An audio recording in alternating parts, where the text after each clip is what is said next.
and so I don't know. Is that a subject then, or is it? It's a subject, yeah. Right. Okay.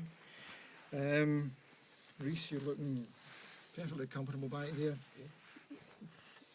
How do you spend that period of week? What do you actually do? Well, usually we try and make a presentation about the charity and find out information about them, because also need to do a presentation in front of the year group, obviously involved about the charity. So we usually find out information about the charity and make a presentation on that.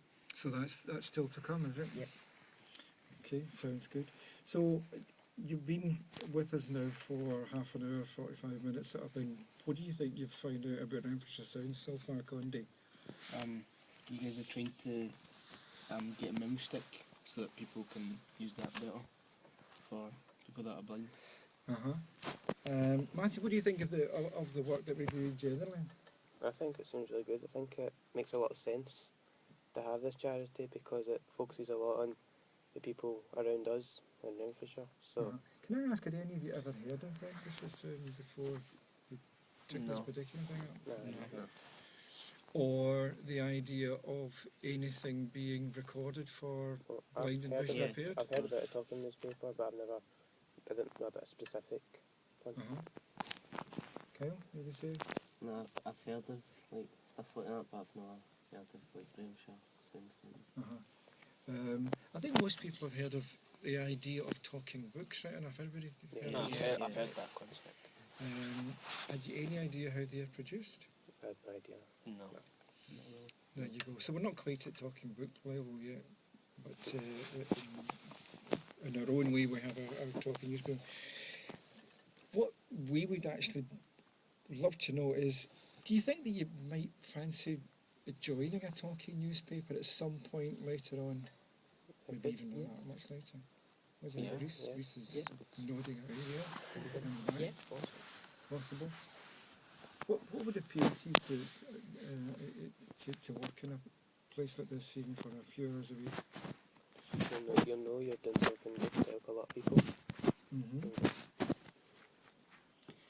And you've been asking us all sorts of questions. Is there anything else that you still need to know? Do you want to put any questions to us just now?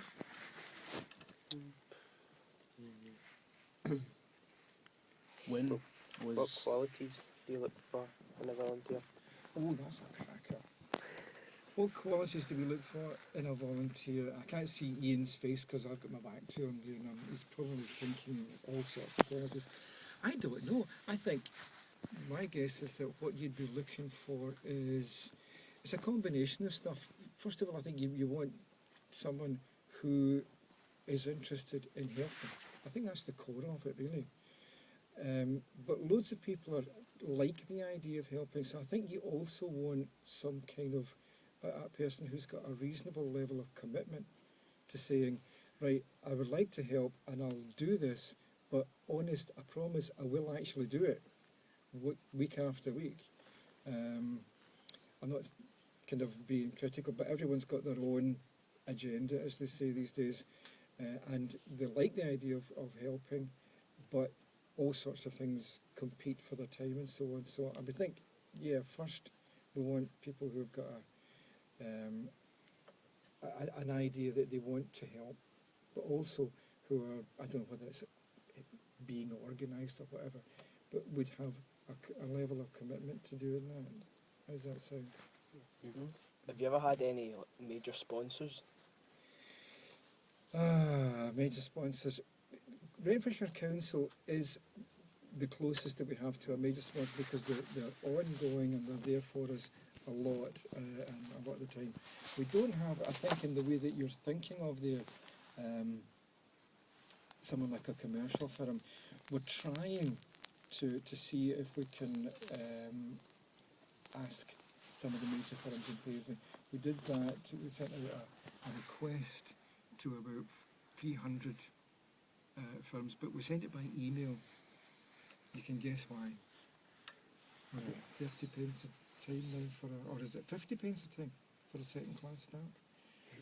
300 letters is £150, which we can't really afford. So we sent 300 emails. and that was about a month ago. It's the big significant firms in the town, and so far we're waiting for the first reply. So we're thinking again about how we might maybe be a wee bit more direct in approaching. Any ideas for who we should be approaching? What do you think? General public. General public, but what about the sponsor idea? Because we're just talking about this this week in a meeting of ourselves. Who should we really focus our attention on? What kind of people do you think would be interested in helping? Like, you could go for like pharmacies, like places where blind people are. Never thought of that. Pharmacies. Places So that's that people that you think people who have got an interest in what we're doing. We thought people who have got money, It's businessmen. That's true. whether they're actually, I think you find if you could just ask it the right way, the people who have got money are quite happy to help and so on. But we've got to find that right way to get into them. And clearly, an unsolicited email is not the best way. So we're back to the drawing board on that one and trying to think, how do we get in touch? Okay, guys. Any last thoughts on? Have you ever heard the charity mentioned outside of here? Like, have you ever seen it? Our charity? Yeah. I'm not sure. That's a good question. I'm not to sort of gauge the level of awareness of it. You mean? I'm not sure. I suppose we get that from the kind of ongoing influx of new volunteers, and it always amazes us, to be quite honest, when they come in. One of the first questions we ask them is, "How did you know about us?"